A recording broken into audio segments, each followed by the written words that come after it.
Hello बच्चों, कैसे हो आप सभी। आज हमारा जीटी का फोर्थ लेक्चर है। जीटी के फोर्थ लेक्चर में आज हम करने वाले हैं profit and loss, simple interest and compound interest, mensuration, pattern and Venn diagram. तो वीडियो को बिल्कुल भी स्किप मत करना, लास्ट तक जरूर देखना, क्योंकि अगर आप स्किप करके देखते हो तो कोई ना कोई आपका जो मेन इंपॉर्टेंट पॉइंट होता है वो छूट जाता है। फिर आपको क्वेश्चन समझने में थोड़ी दिक्कत होती है कि क्वेश्चन में कर दे क्या रखा था।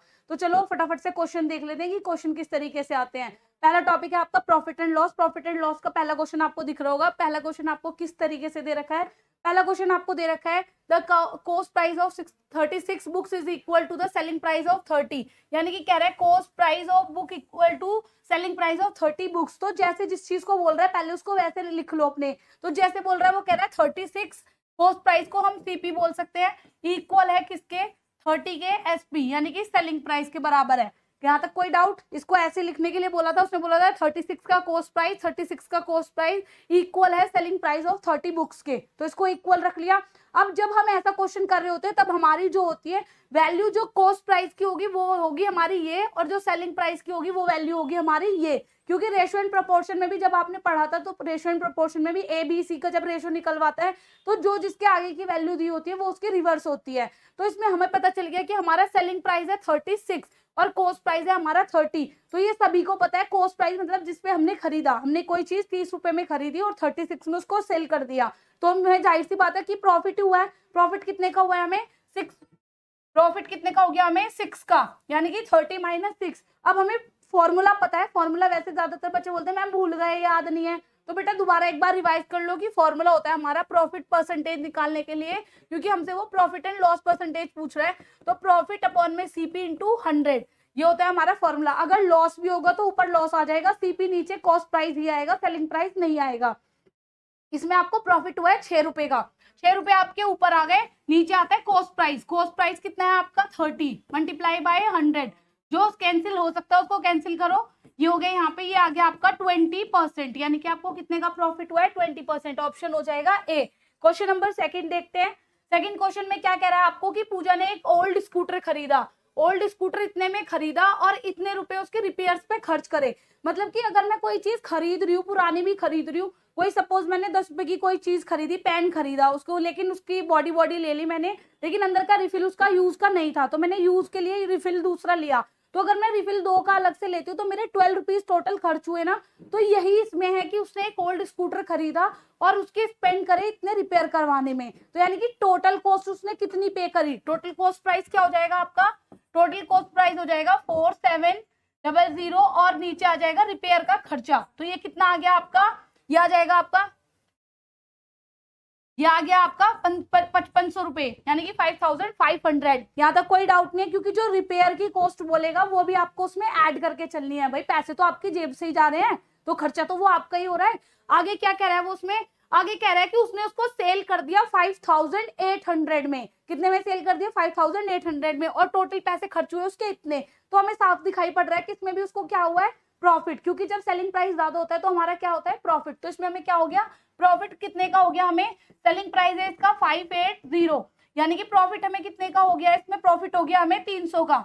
हमसे वो क्या निकलवा रहा है इसमें, हर गेन परसेंटेज। गेन का भी मैंने पीछे आपको फॉर्मूला लिखवाया था, प्रॉफिट अपॉन में कॉस्ट प्राइस। कॉस्ट प्राइस कितना है आपका 5500 ही लोगे, ये नहीं है कि 4700 लेके क्वेश्चन नहीं करना है। टोटल जितने पैसे आप खर्च कर रहे हो, क्योंकि आपने उसको ही सेलिंग प्राइस से कंपेयर किया है। तो नीचे आ जाएगा आपका सेलिंग प्राइस मल्टीप्लाई में आ जाएगा 100। जो चीजें कैंसिल हो सकती है उसको कैंसिल करो, ये आ गया 11, ये आ गया यहाँ पे 20, ये आ गया आपका 60 अपॉन में 11।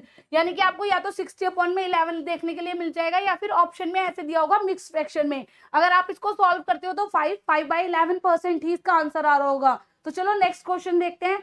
नेक्स्ट क्वेश्चन में वो क्या कह रहा है, नेक्स्ट क्वेश्चन में वो आपको कह रहा है कि if selling price is double, अगर सेलिंग प्राइस डबल है तो प्रॉफिट कितना हो रहा है, उसको ट्रिपल हो रहा है। तो वो कहना क्या चाह रहा है क्वेश्चन में, क्वेश्चन में देखो वो प्रॉफिट जो भी दे रखा है उसने को, अगर मैं मान लू कॉस्ट प्राइस, यहाँ मैंने लिख लिया सेलिंग प्राइस, अगर मेरा कॉस्ट प्राइस 1 रुपए था किसी भी चीज का, तो मेरे को सेलिंग प्राइस मेरा कितना हो गया 2 रुपए हो गया। वो प्रॉफिट को जो मर्जी चाहे बोल रहा हो, आपको उससे कोई लेना देना नहीं है कि प्रॉफिट को वो आपको क्या कहना चाह रहा है, क्या बोल रहा है, कोई लेना देना नहीं है। आपको सेलिंग प्राइस वो कह रहा है डबल हो गया, तो मैंने आपसे पहले भी बोला था कि प्रॉफिट कितने का हो रहा है, आपको यहाँ पे ये जो वर्ड यूज कर रहा है इससे कोई लेना देना नहीं है। आपको सिर्फ देखना है ये कॉस्ट प्राइस और सेलिंग प्राइस। तो कॉस्ट प्राइस का वो कह रहा है सेलिंग प्राइस उसका डबल हो गया, तो जाहिर सी बात है कि उसको प्रॉफिट ही हुआ है।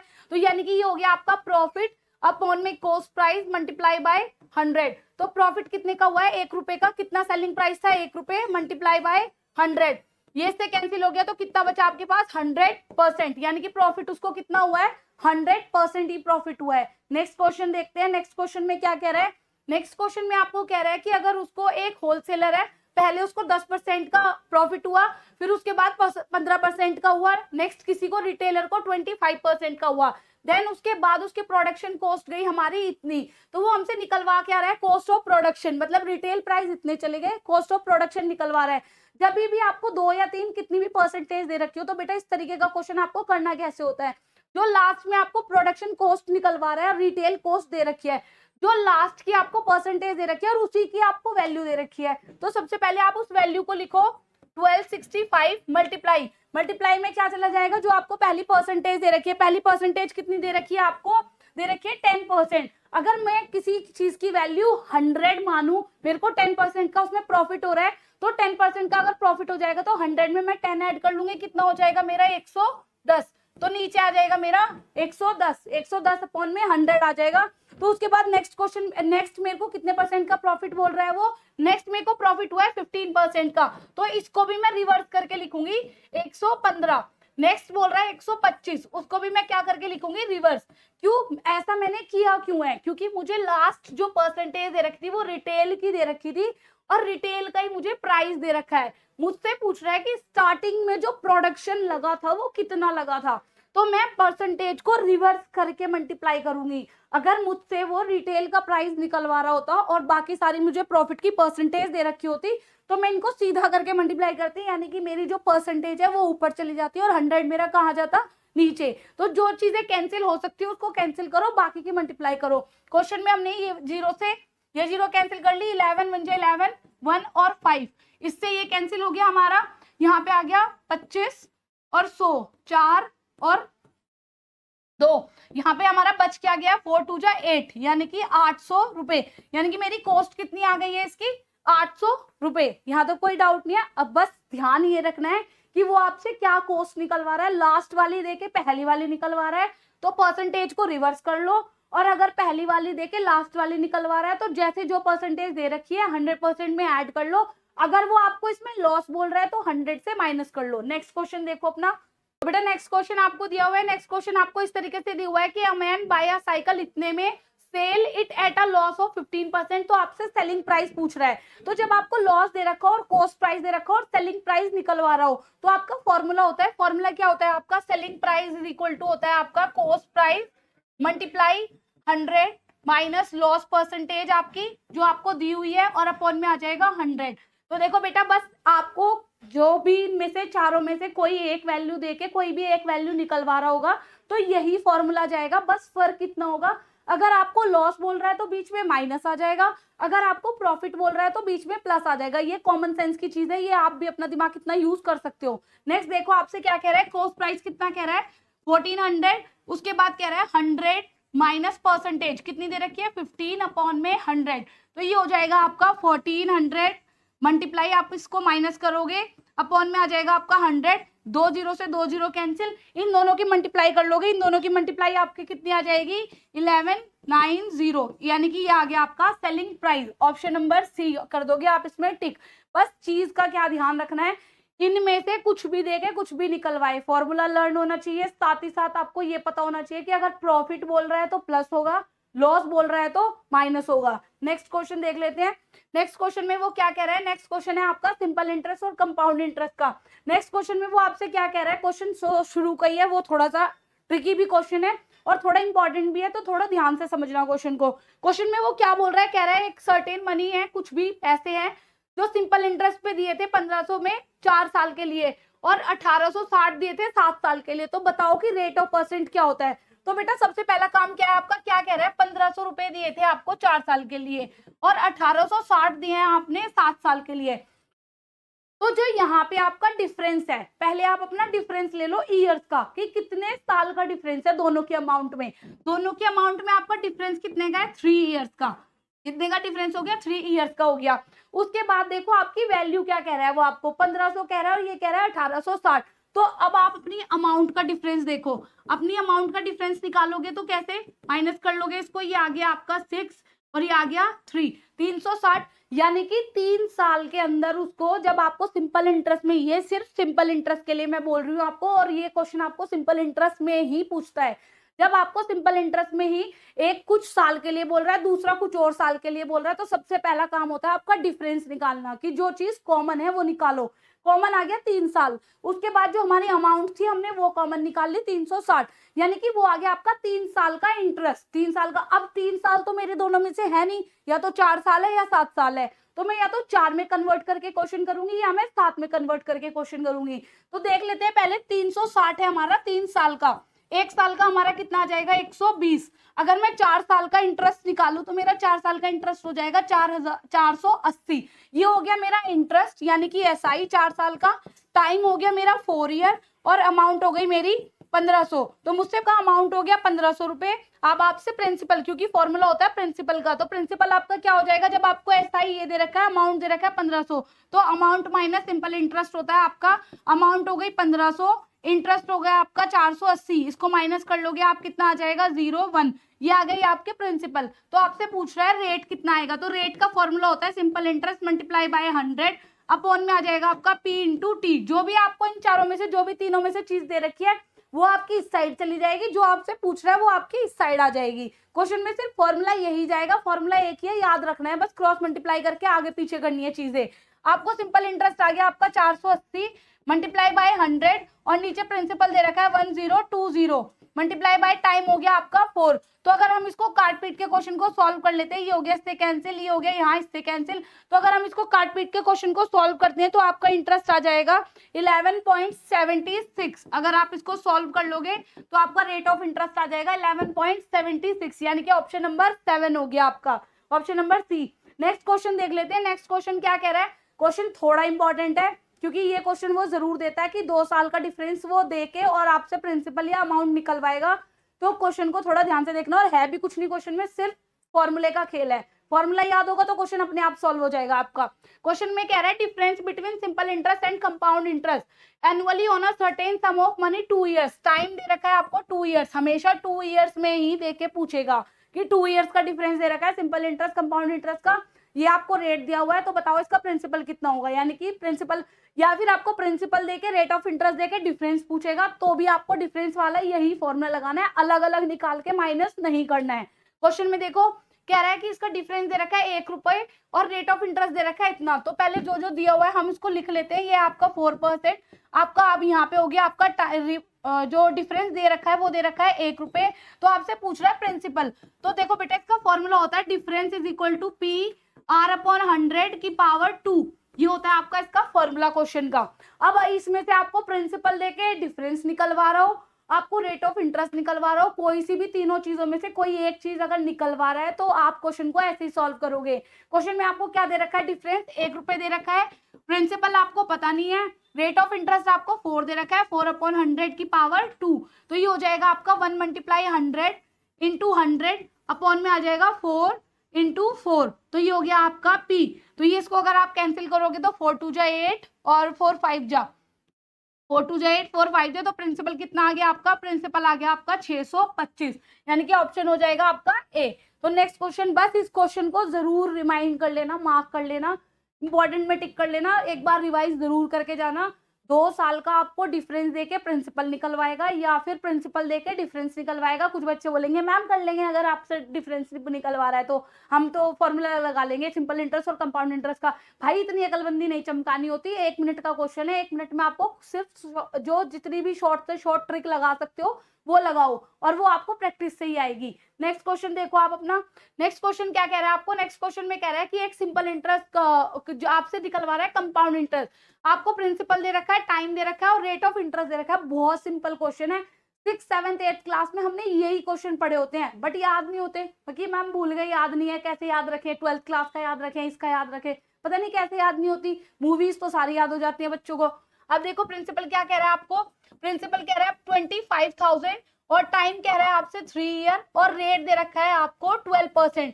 आपसे निकलवा रहा है कंपाउंड इंटरेस्ट। कंपाउंड इंटरेस्ट होता है आपका अमाउंट माइनस प्रिंसिपल।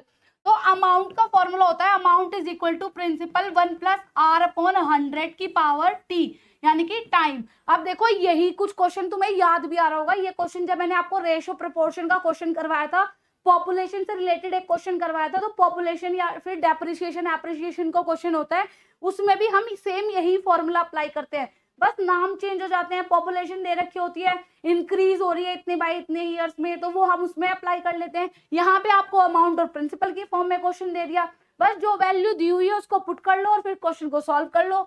वैल्यू क्या दी हुई है आपको 25,000, ये हो गया आपका 1 प्लस 12 अपॉन 100 की पावर टी, यानी कि 3 ईयर्स। तो ये हो गया 25,000 मल्टीप्लाई 112, यानी कि अब मैंने इसको डायरेक्ट इसमें ऐड कर लिया।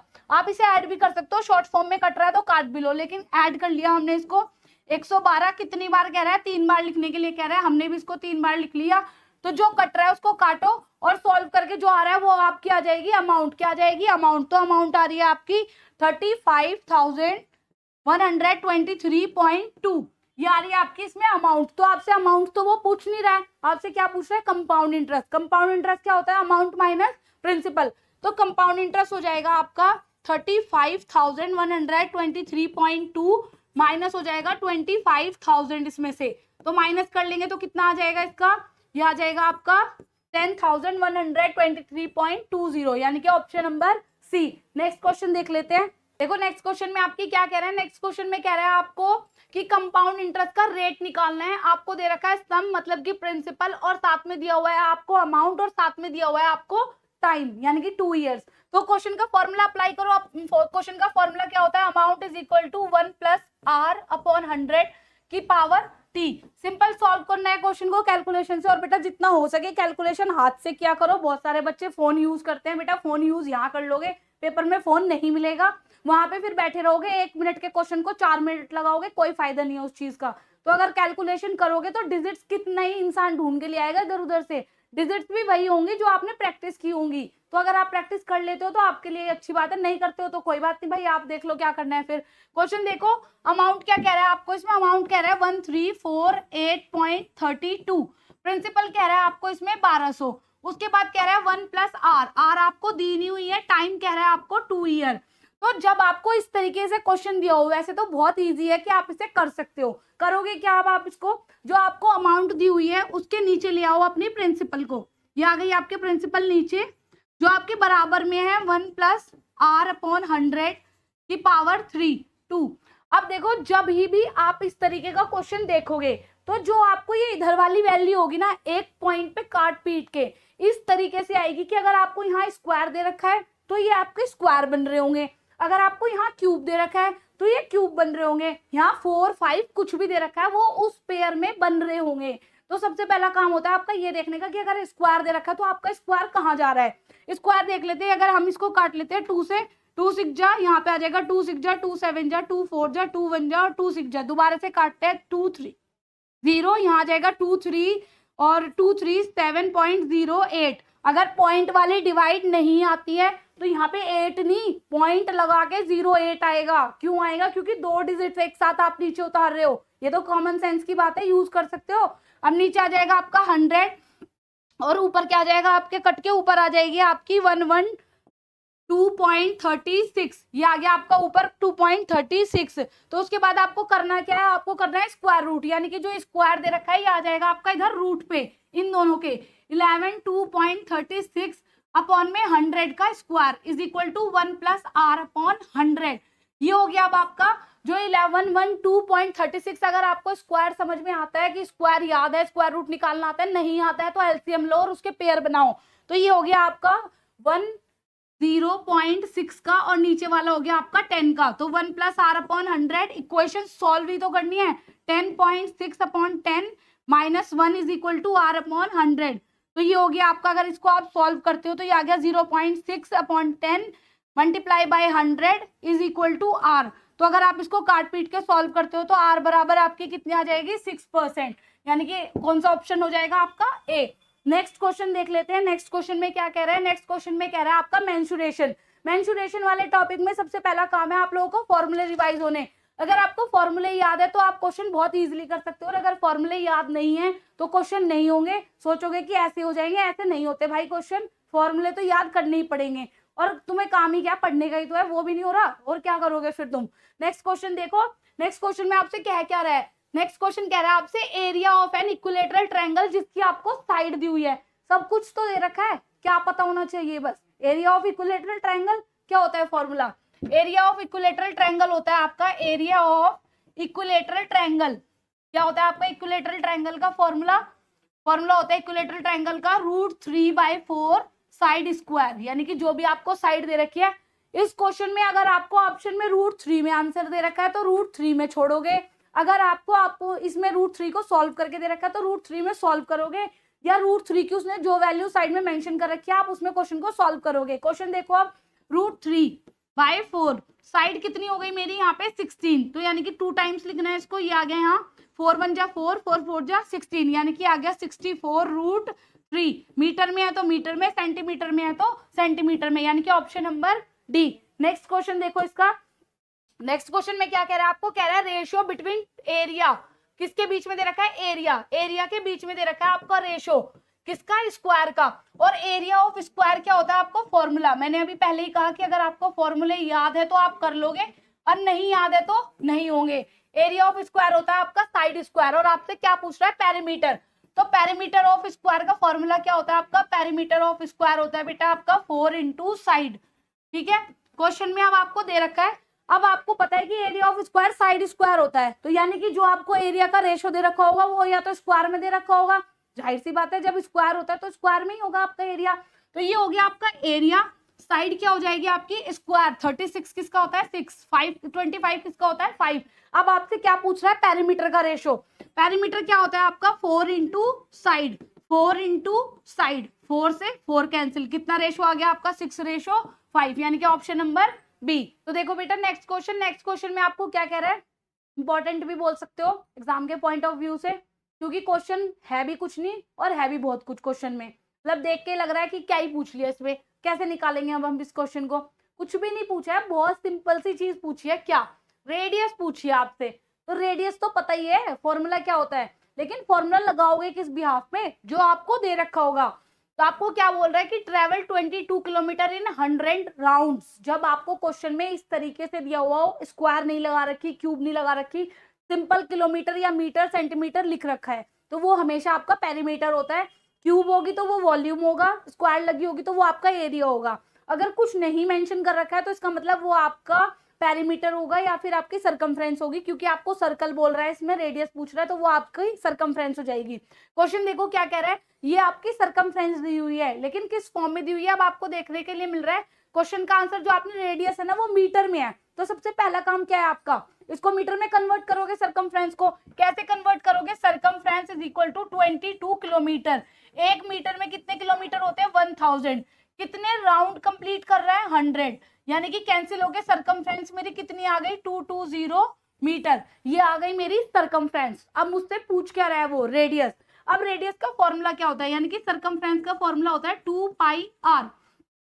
सरकमफ्रेंस मुझे कितनी दे रखी है 220, अब मुझे दिख रहा है कि रेडियस मुझे पाई की फॉर्म में भी नहीं दे रखी, इसका मतलब वैल्यू सॉल्व करवा रखी होगी, तो वैल्यू रख लो 2 × 22/7 मल्टीप्लाई बाय r, तो r बराबर हो जाएगी आपकी 220 मल्टीप्लाई 7/2 मल्टीप्लाई 22, जो कैंसिल हो सकता है उसको कैंसिल करो, 2 5 जा, तो r आ गई आपकी 35 मीटर, यानी कि ऑप्शन नंबर हो जाएगा आपका सी। ये थोड़ी मिसप्रिंट हो गया है, यहाँ पे आ जाएगा आपका 35 मीटर, यानी कि रेडियस। मतलब कहने का मतलब ये है कि आपको क्वेश्चन को थोड़ा देखना है कि वो क्या पूछ रहा है, क्या आपसे निकलवा रहा है, क्या कहना चाह रहा है क्वेश्चन में। अगर सिंपल देख के पता चल जाता है, क्यूब दे रखी है तो वॉल्यूम है, अगर स्क्वायर दे रखा है तो आपको एरिया दे रखा है, और अगर कुछ नहीं मेंशन कर रखा है तो वो है आपका पेरीमीटर या आपका सरकमफ्रेंस, अगर सर्कल बोल रहा है। तो नेक्स्ट क्वेश्चन देख लेते हैं। नेक्स्ट क्वेश्चन वो क्या कह रहा है, ये क्वेश्चन बेटा मैंने जब परसेंटेज वाला चैप्टर कराया था, मैंने उस टाइम भी जो ऑफलाइन क्लास ली थी बच्चों को समझाया था, बोला था कि भाई याद कर लेना, लिख लेना, फॉर्मूले को रिवाइज कर लेना, कि ये क्वेश्चन आपके इस मेंसुरेशन में भी आने वाले हैं कि किसी चीज को 100% इंक्रीज करवा रहा है। प्रॉफिट एंड लॉस में भी इसको पूछ लेते हैं कि 20% वैल्यू इंक्रीज करवा रहा है, डिक्रीज करवा रहा है, बताओ नेट चेंज कितना हुआ। वही क्वेश्चन इसमें भी दे रखा है कि रेडियस एक सर्कल की इंक्रीज करवा रहा है कितनी, 100%। साफ साफ समझ में आ रहा है कि ए बराबर मेरा कितना हो जाएगा, प्लस का 100%, क्योंकि इंक्रीज बोल रहा है। अब अगर बी नहीं दे रखी है मुझे कोई वैल्यू, लेकिन रेडियस तो एक ही होती है, साइड अलग अलग होती तो मैं अलग अलग मान लेती, जब एक होती है तो मेरी बी की वैल्यू भी क्या हो जाएगी, 100। फॉर्मूला मैंने आपको क्या बताया था, ए plus B plus A multiply B upon में 100। तो फॉर्मूले में पुट कर दो। इंक्रीज बोल रहा था तो मैंने 100 में प्लस का साइन लगा लिया, डिक्रीज बोल रहा होता तो माइनस का साइन लगा लेती। 100 मल्टीप्लाई 100 अपॉन में 100, तो कैंसिल करके जो कैंसिल हो सकता है उसको कैंसिल करो, ये आ गया आपका 200 प्लस 100 इज इक्वल टू 300%। ये क्वेश्चन ऐसे है, अगर आप इनकी प्रैक्टिस कर लोगे तो बिना पेन उठाए भी क्वेश्चन सॉल्व कर सकते हो, लेकिन अगर प्रैक्टिस नहीं करोगे, सोचोगे कि क्वेश्चन हम पेपर में ही कर लेंगे, मैम ने जो करा दिया बस ठीक है, तो नहीं होंगे बेटा, बिल्कुल नहीं होंगे, क्योंकि कैलकुलेशन बेस्ड क्वेश्चन भी आ जाते हैं कभी कभी। नेक्स्ट क्वेश्चन देखो अपना। नेक्स्ट क्वेश्चन में भी क्या कह रहा है, आपको रेशो दे रखा है वॉल्यूम ऑफ 2 क्यूब्स, यानी कि वॉल्यूम ऑफ 2 क्यूब्स का रेशो दिया हुआ है 729:13:31। अब वॉल्यूम ऑफ क्यूब क्या होता है, फॉर्मूला पता होना चाहिए उसके लिए आपको, ऐसे तो आप क्वेश्चन सॉल्व कर नहीं सकते हो। और आपसे पूछ क्या रहा है, आपसे टोटल सरफेस एरिया का रेशो पूछ रहा है, यानी कि दोनों के आपको क्या पता होना चाहिए, फॉर्मूले पता होना चाहिए। नहीं फॉर्मूले आते होंगे तो क्वेश्चन भी सॉल्व नहीं होगा। क्वेश्चन देखो, वॉल्यूम ऑफ क्यूब होता है आपका ए की क्यूब, और जो आपका टोटल सरफेस एरिया होता है वो होता है आपका 6a², और अगर आपसे CS से बोल रहा हो तो वो होता है आपका 4a²। यानी कि अब आपको ए की क्यूब वॉल्यूम दे रखी है, साइड निकालनी है। साइड निकालने के लिए मैं क्या कर दूंगी, इनकी अंडर रूट करके क्या कर दूंगी, क्यूब। अगर मैं, और वो मुझे देख के भी पता चल रहा है, अगर आपको 10 या 15 तक क्यूब्स स्क्वायर्स लर्न है तो आपको देख के भी चीजें समझ आ जाएंगी कि वो कह क्या रहा है क्वेश्चन में। मुझे देख के भी पता चल रहा था कि 729 होती है 9 की, और ये होती है आपकी 11 की। आपसे निकलवा रहा है टीएस से। टीएस से आपका क्या होता है फॉर्मूला, टीएस से होता है आपका 6 इंटू 9 का होल स्क्वायर, और रेशियो 6 इंटू 11 का होल स्क्वायर। सीएस से पूछ रहा होता तो 4 का लगा देती, 6 से 6 कैंसिल, 9 का हो गया 81 और 11 का हो गया 121, यानी कि ऑप्शन नंबर हो गया आपका ए। क्वेश्चन नंबर नेक्स्ट देख लेते हैं अपना। नेक्स्ट क्वेश्चन क्या कह रहा है, तो देखो बेटा नेक्स्ट टॉपिक देख लेते हैं अपना, पैटर्न रीजनिंग का। रीजनिंग के पैटर्न, कुछ टॉपिक्स आपके रीजनिंग के ऐसे हैं कि उनकी कोई शॉर्ट ट्रिक नहीं होती, कोई फॉर्मूला नहीं होता, कुछ नहीं होता, थोड़ा दिमाग यूज करना होता है। जो आप ना फालतू की बातों में यूज करते हो वो थोड़ा इसमें भी यूज करना सीखो। तो इसमें करना क्या है, बस आपको पैटर्न ही तो दे रखा है, और वही आपसे पूछ रहा है जो नॉर्मल अगर 6th और 9th क्लास के पेपर होते हैं ना, जो गवर्नमेंट स्कूल में प्रतिभा में एडमिशन लेने के लिए या केवीएस में एनवीएस में, उनमें यही क्वेश्चन दिए जाते हैं। तो सोचो जब एक 6th क्लास का बच्चा इन क्वेश्चन को कर सकता है तो आप तो कर ही सकते हो। क्वेश्चन में कह क्या रहा है आपको, क्वेश्चन में कह रहा है कि पैटर्न को कंप्लीट करना है, आंसर टैली करो। आंसर किस तरीके से टैली करोगे, तो आपको देख के पता चल रहा है स्क्वायर, तो यहाँ पे मैंने ये देख लिया, मेरे बहुत सारे ऑप्शन दे रखे हैं, लेकिन मैं ये देख रही हूँ ये इससे मैच हो रहा है, यहाँ पे ये इससे मैच होना चाहिए, तो ये इससे मैच होना चाहिए। तो मेरा हो क्या रहा है, यहाँ पे ये दे रखा है, ये ऑप्शन हो जाएगा मेरा, ऑप्शन नंबर इसमें कौन सा हो जाएगा, मेरा ऑप्शन नंबर हो जाएगा सी। रोकियो भाई 1 मिनट। तो देखो बेटा इसमें आपको क्या करना है, पैटर्न को कंप्लीट करना है। जैसे यहाँ पे ये ट्रायंगल पूरा कंप्लीट हो रहा है इस पैटर्न से, तो मेरे यहाँ से बराबर में होना चाहिए। ये दे रखा है डॉट डॉट, तो डॉट तो नहीं कंप्लीट हो रही, यानी कि ये कैंसिल हो गया, ये भी कैंसिल हो गया, यहाँ पे ये भी कैंसिल हो गया, ये इसको यहाँ पे मैच कर रहा है, ट्रायंगल बन रहा है, और ये ऊपर से इसको मैच कर रहा है। तो ऑप्शन नंबर कौन सा हो जाएगा मेरा, डी। नेक्स्ट क्वेश्चन देख लेते हैं। नेक्स्ट क्वेश्चन में क्या कह रहा है, नेक्स्ट क्वेश्चन में बिल्कुल इस तरीके से ही दे रखा है। बस आपको करना क्या है, इन क्वेश्चंस के आंसर जो है ज्यादातर आप लोग आंसर टैली करके किया करो। आंसर टैली करके करोगे तो क्वेश्चन के आंसर बहुत इजीली हो जाएंगे। आंसर टैली करके नहीं करोगे, सोचोगे खुद कर लेंगे, तो नहीं होंगे। अब अगले क्वेश्चन की देखो, अगर मैं फिगर ड्रॉ करके देखूं तो मेरी फिगर इस तरीके से कुछ यहाँ बन जाएगी, यहाँ मेरी फिगर कुछ इस तरीके से ड्रॉ हो रही है, तो ऑप्शन नंबर मेरा इसमें कौन सा मैच हो जाएगा, ऑप्शन नंबर हो जाएगा मेरा इसमें सी। क्योंकि अगर मैं इसमें देखूं तो ये मेरी क्रॉस जाके इस ऐसे लाइन जा रही है, लेकिन यहाँ पे इन्होंने जो ट्रायंगल है वो गलत मैच कर रखा है। अगर यहाँ देखो ये तो बिल्कुल ही अलग दे रखा है इन्होंने, और ये भी बिल्कुल इससे मैच ही नहीं कर रहा है, ये तो दोनों चीजें बिल्कुल मैच नहीं हो रही है। अगर इन दोनों में मैं कंपेयर करती तो इसमें प्रॉपर कंप्लीट दे रखा है और इसमें कंप्लीट नहीं कर रखा है, तो ऑप्शन नंबर हो जाएगा सी। क्योंकि सिर्फ आपको 2 ही ऑप्शन में कंपेयर करना होता है, बाकी तो 2 ऑप्शन आपको पहले ही गलत दे रखे होते हैं। नेक्स्ट क्वेश्चन देखते हैं। नेक्स्ट क्वेश्चन में आपको क्या कह रहा है, नेक्स्ट क्वेश्चन भी आपको बिल्कुल उसकी तरह ही दिया हुआ है। नेक्स्ट क्वेश्चन में भी आपसे क्या कह रहा है, फिगर को कंप्लीट करवा रहा है। फिगर कंप्लीट करने के लिए अगर मैं क्वेश्चन नंबर का ऑप्शन देखूं, यहाँ देखूं तो यहाँ तो मेरा पहले ही गलत हो रहा है, क्योंकि ट्रायंगल इधर नहीं जा रहा है मेरा। इधर देखूं तो ये भी मेरी आधे से ज्यादा लाइनें गलत दे रखी है, इधर भी मेरी लाइनें गलत है, तो ऑप्शन नंबर कौन सा हो जाएगा इसका भी? डी। नेक्स्ट क्वेश्चन देखते हैं। नेक्स्ट है आपका वेन डायग्राम। वेन डायग्राम भी बेटा बहुत इजी है, बिना पेन उठाए क्वेश्चन हो सकता है, बस रिलेशन बताने होते हैं। जैसे कि आपको अगर मैं बोलूं कि वेजिटेबल्स और पोटैटो और टोमेटो, तो यानी कि वेजिटेबल्स के अंदर ही आ गए ना टोमेटो और पोटैटो, तो बस ऐसे बना दो। आप अपना वेन डायग्राम कैसे ड्रॉ कर लोगे? ऐसे, यानी कि हो गए आपके टोमेटो, ये हो गया पोटैटो, और ये क्या हो गई आपकी वेजिटेबल्स। अगर मैं आपको अलग से बोलती, जैसे मैंने बोला वेजिटेबल्स टोमेटो और साथ में आपको बोल दिया मैंने मैंगो, तो मैंगो मेरा अलग हो गया और वेजिटेबल के अंदर क्या आ गया मेरा? टोमेटो। वेन डायग्राम बस इस तरीके से ड्रॉ करने होते हैं। पहला आपको क्या दे रखा है? आपको दे रखा है यहाँ पे एटम, प्रोटॉन और इलेक्ट्रॉन, तो यानी कि एटम के अंदर होते हैं ना प्रोटॉन और इलेक्ट्रॉन। कैसे फिगर ड्रॉ होगी? एटम मेरा ये हो गया, ये मेरा हो गया प्रोटॉन और ये मेरा हो गया इलेक्ट्रॉन, यानी कि फिगर कौन सी मैच हो रही है इससे? ए। ऑप्शन नंबर क्या हो जाएगा इसका? ए। नेक्स्ट क्वेश्चन देखते हैं। नेक्स्ट क्वेश्चन में क्या कह रहा है आपको? साइंस, फिजिक्स और केमिस्ट्री।